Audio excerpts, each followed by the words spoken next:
دوستو ابھی جو گفا آپ اسکرین پر دیکھ رہے ہیں یہ کوئی عام گفا نہیں ہے، یہ ایک ایتہاسک گفا ہے اور اس کے پیچھے ایک بہت ہی حیران کرنے والی اور انوکھی کہانی ہے۔ قریب 1700 سے 1750 سال پہلے اس گفا میں ایک ایسا واقعہ ہوا جس نے سب کو حیران کر دیا۔ یہ ایک ایسا واقعہ تھا کہ اس کا ذکر قرآن شریف میں بھی کیا گیا ہے۔ ہوا کچھ ایسا کہ کچھ لوگ جو اپنی جان بچانے کے لیے اس گفا میں چھپنے آئے تھے یہاں آ کر سو گئے، لیکن وہ سوئے تو لگاتار 300 سال تک سوتے رہے۔ 300 سال کے بعد وہ جاگے تو بالکل ویسے ہی تھے جیسے سونے سے پہلے تھے،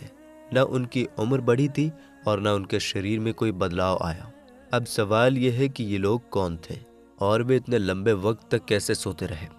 اور یہ گفا جہاں یہ سب ہوا آج کے زمانے میں کس دیش میں موجود ہے؟ ان سارے سوالوں کے جواب ہم آپ کو اس ویڈیو میں بتائیں گے۔ دوستو سب سے پہلے تو ہم آپ کو یہ بتاتے چلیں کہ عیسائی اور مسلم یعنی دونوں دھرموں سے تعلق رکھنے والے لوگ اس واقعے کو سچا مانتے ہیں، اور مسلمانوں کی کتاب قرآن کریم میں بھی اس واقعے کو صاف طور پر بتایا گیا ہے۔ یہ واقعہ حضرت عیسیٰ علیہ السلام کے اس دنیا سے اٹھائے جانے کے بعد لگ بھگ 250 سال بعد ہوا تھا۔ دوستو حضرت عیسیٰ علیہ السلام کے اس دنیا سے اٹھائے جانے کے بعد عیسائیوں کی حالت دن بدن خراب ہوتی گئی، یہاں تک کہ ایک وقت ایسا آیا جب فلسطین کے پورے علاقے پر دقیانوس نام کے ایک بادشاہ کی حکومت ہو گئی۔ یہ بادشاہ عیسائیوں کا بہت بڑا دشمن تھا۔ اس کا ماننا تھا کہ اس کی حکومت میں کوئی بھی انسان عیسائی دھرم جو اس وقت نیا دھرم مانا جاتا تھا اس کو نہ مانے۔ اگر کوئی اس دھرم پر عمل کرے گا تو وہ اسے ختم کر دے گا۔ اسی بادشاہ کی حکومت میں کچھ لوگ رہتے تھے جو بعد میں اصحاب کہف کے نام سے مشہور ہوئے۔ یہ لوگ حضرت عیسیٰ علیہ السلام کو سچا پیغمبر مانتے تھے اور بادشاہ کی لاکھ کوششوں کے باوجود بھی عیسائی دھرم چھوڑنے کے لیے تیار نہیں تھے۔ بادشاہ کو جب اس بات کا یقین ہو گیا کہ یہ لوگ میری لاکھ کوششوں کے باوجود بھی عیسائی دھرم کو کبھی نہیں چھوڑیں گے تو اس نے انہیں قتل کرنے کا فیصلہ کر لیا۔ لیکن جیسے ہی ان لوگوں کو اس بات کی خبر ہوئی کہ بادشاہ ہمیں قتل کرنے کا ارادہ کر چکا ہے تو یہ فوراً شہر چھوڑ کر فرار ہو گئے اور دور جا کر ایک گفا میں پناہ لی۔ کچھ دیر اس گفا میں آرام کرنے کے بعد یہ سبھی لوگ اس گفا میں سو گئے اور ایسے سوئے کہ اگلے 300 سالوں تک لگاتار سوتے رہے، اور اسی بیچ میں ان میں سے کسی کی بھی آنکھ نہ کھل سکی۔ لیکن دوستو جیسے ہی یہ سارے لوگ بادشاہ سے اپنی جان بچانے کی خاطر گفا کے اندر آئے تھے، ویسے ہی کچھ وقت کے بعد بادشاہ کو بھی اس بات کی خبر ہو گئی تھی کہ یہ سارے لوگ اس گفا کے اندر چھپے ہوئے ہیں۔ یہی وجہ تھی کہ بادشاہ نے فوراً یہ حکم جاری کر دیا تھا کہ اس گفا کے منہ کو ایک بڑی دیوار کے ذریعے سے بند کر دیا جائے تاکہ یہ لوگ ہمیشہ ہمیشہ کے لیے اسی گفا کے اندر ختم ہو جائیں۔ مگر بادشاہ نے جس انسان کو یہ کام کرنے کا حکم جاری کیا تھا وہ انسان بہت عقل مند اور رحم دل تھا۔ اس انسان نے اس دیوار کو بنوانے سے پہلے ہی سارے اصحاب کہف کی تعداد یاد کرنے کے ساتھ ساتھ ان کا پورا قصہ بھی ایک تختی پر لکھ دیا تھا، یعنی ان کے ساتھ جو ہوا تھا وہ ساری باتیں اس تختی کے اوپر لکھ دی تھی۔ پھر اس تختی کو ایک تانبے کے صندوق میں رکھ کر اس صندوق کو اس دیوار کی بنیاد میں چنوا دیا تھا، اور اس طرح سے اب یہ گفا اگلے 300 سالوں تک کے لیے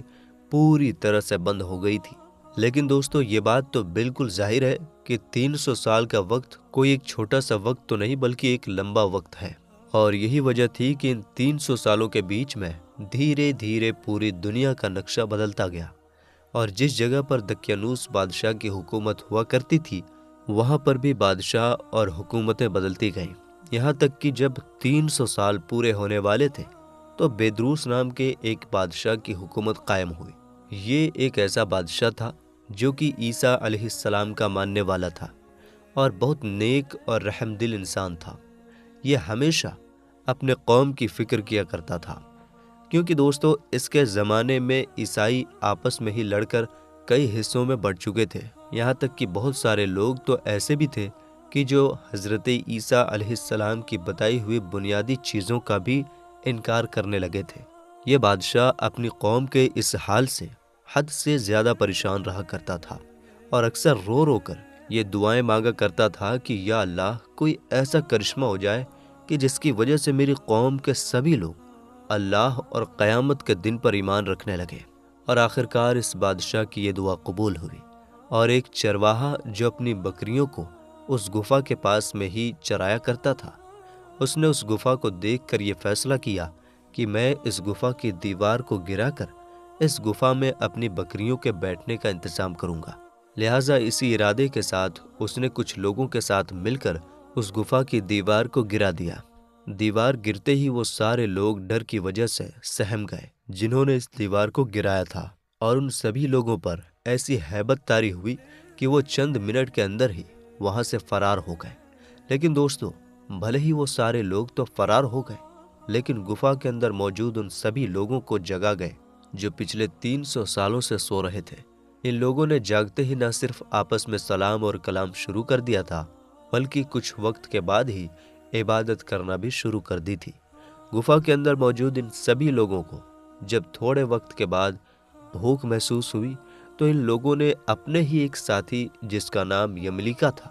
اسے گفا سے اس ارادے کے ساتھ باہر بھیجا کہ وہ ان کے لیے کھانا لے کر آئے، اور ساتھ ہی ان سے یہ نصیحت بھی کی کہ جا کر دیکھو دقیانوس ہمارے بارے میں کیا ارادہ رکھتا ہے، کہیں ایسا تو نہیں کہ وہ ہم لوگوں کو ابھی بھی بڑی محنت کے ساتھ تلاش کر رہا ہے۔ لہٰذا انہی سب چیزوں کا حال چال جاننے کے ارادے سے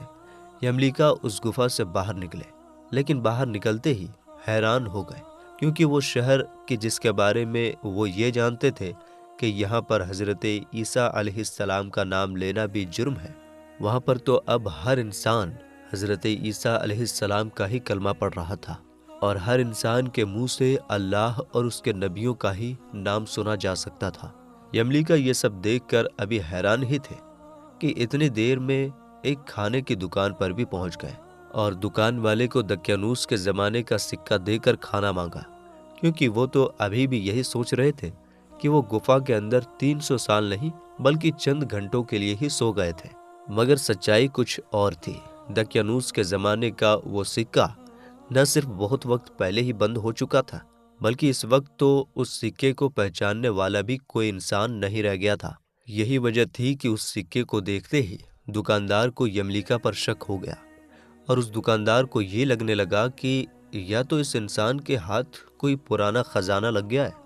یا پھر یہ کوئی جاسوس انسان ہے۔ اس لیے اس نے شک کے دائرے میں یملیکا کو سلطنت کے سپاہیوں کے حوالے کر دیا، اور یملیکا کے اوپر یہ الزام لگایا گیا کہ یہ تو جاسوس ہے یا پھر اس کے ہاتھ کوئی پرانا خزانہ لگ چکا ہے۔ سپاہیوں نے جب یملیکا کے اوپر زور ڈالا کہ وہ بتائے کہ آخر اس کے ہاتھ کون سا خزانہ لگا ہے، تو یملیکا نے اس بات سے صاف انکار کر دیا،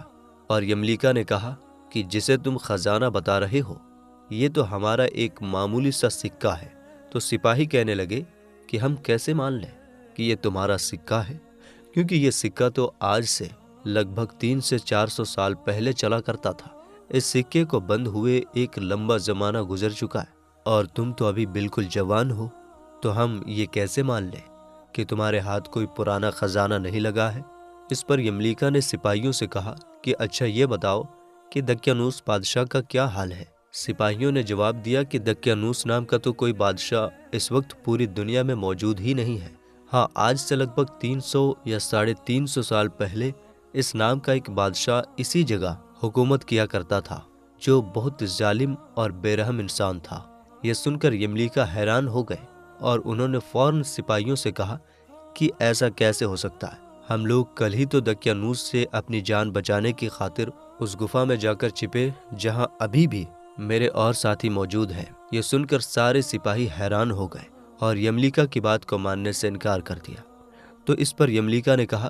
کہ میرے اور بھی ساتھی اس گفا میں موجود ہیں، تم میرے ساتھ چلو، میں ان سب کو تمہیں تمہاری آنکھوں سے دکھاتا ہوں۔ سپاہی جب یملیکا کے ساتھ اس غار یعنی گفا کے پاس پہنچے تو گفا کے اندر موجود اصحاب کہف کو یہ محسوس ہوا کہ دقیانوس کی فوج ہمیں ڈھونڈتی ہوئی ہمارے پاس تک پہنچ گئی ہے، اور اب وہ ہمیں قتل کر دیں گے۔ اس لیے وہ پہلے سے ہی اللہ تعالیٰ کی عبادت کرنے لگے اور اللہ تعالیٰ سے اپنی جان کی حفاظت کے لیے دعا کرنے لگے۔ لیکن یملیکا کے ساتھ پہنچنے والے سپاہیوں نے بہت جلد ہی اس تانبے کے صندوق کو بھی حاصل کر لیا، کہ جس صندوق کو دیوار کھڑی کرتے وقت دیوار کی بنیاد میں دفنایا گیا تھا۔ سپاہیوں نے جب اس تختی کو پڑھنا شروع کیا کہ جو تانبے کے صندوق کے اندر موجود تھی تو وہ حیران ہو گئے۔ اس تختی پر یہ صاف طور پر لکھا ہوا تھا کہ یہ مومنوں کی جماعت ہے جو اپنی جان کی حفاظت کی خاطر دقیانوس بادشاہ کے خوف سے اس غار میں پناہ لیے ہوئے ہیں۔ دقیانوس بادشاہ نے خبر پا کر ان لوگوں کو اس غار کے اندر بند کروا دیا ہے، اور ہم تختی پر یہ حال اس لیے لکھتے ہیں تاکہ جب بھی یہ غار یعنی گفا کھلے تو لوگ اصحاب کہف پر باخبر ہو جائیں، یعنی یہ جان سکیں کہ اصحاب کہف کے ساتھ کیا ہوا تھا۔ یہ پڑھ کر سپاہیوں کے ساتھ ساتھ وہ سبھی لوگ حیران تھے کہ جو اس وقت اس غار یعنی گفا کے پاس موجود تھے۔ سپاہیوں نے فوراً اپنے بادشاہ کو اس پورے معاملے کی خبر دی۔ بادشاہ فوراً سبھی لوگوں کے ساتھ اس گفا کے پاس پہنچ گیا اور غار میں سونے والے سبھی لوگوں سے ملنے کے بعد سجدے میں گر پڑا، اور وہ رو رو کر یہ کہنے لگا کہ اللہ تعالیٰ نے میری دعا قبول کر لی، یعنی اللہ تعالیٰ نے ایک ایسا کرشمہ دکھا دیا کہ جس کی وجہ سے اب لوگ مرنے کے بعد دوبارہ اٹھنے پر یقین کرنے لگیں گے۔ اس کے بعد اصحاب کہف نے اپنے بادشاہ کو دعائیں دی اور بادشاہ سے کہا کہ اللہ تعالیٰ تیری بادشاہت کی حفاظت کرے، اور اب ہم تمہیں اللہ کے سپرد کرتے ہیں۔ یہ کہہ کر اصحاب کہف دوبارہ غار کے اندر چلے گئے، اور یہ سارے کے سارے لوگ اس غار کے اندر جا کر سو گئے، اور ایسے سوئے کہ اللہ تعالیٰ نے اسی حال میں ان لوگوں کو موت دے دی۔ اس کے بعد بیدروس نام کے اس نیک بادشاہ نے لکڑی کے صندوق بنوا کر اصحاب کہف کی پاک لاشوں کو ان کے اندر ہی ہمیشہ ہمیشہ کے لیے محفوظ کر دیا تھا۔ دوستو، اگر ہم یہ جاننے کی کوشش کریں کہ اصحاب کہف کی گفا آج کے زمانے میں کس دیش میں ہے، تو آپ کو بتائیں کہ وہ گفا آج جارڈن میں موجود ہے۔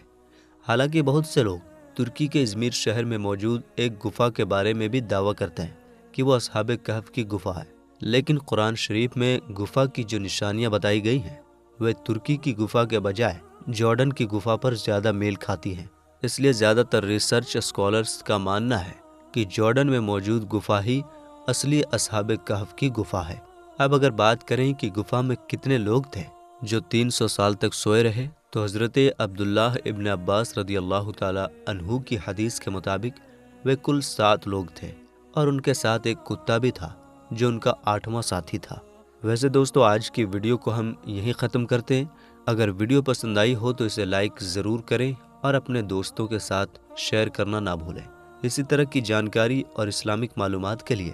ہمارے چینل تحصیل علم کو سبسکرائب کریں۔ اگلی ویڈیو میں پھر ملیں گے انشاءاللہ تعالی، تب تک کے لیے السلام علیکم، اللہ حافظ۔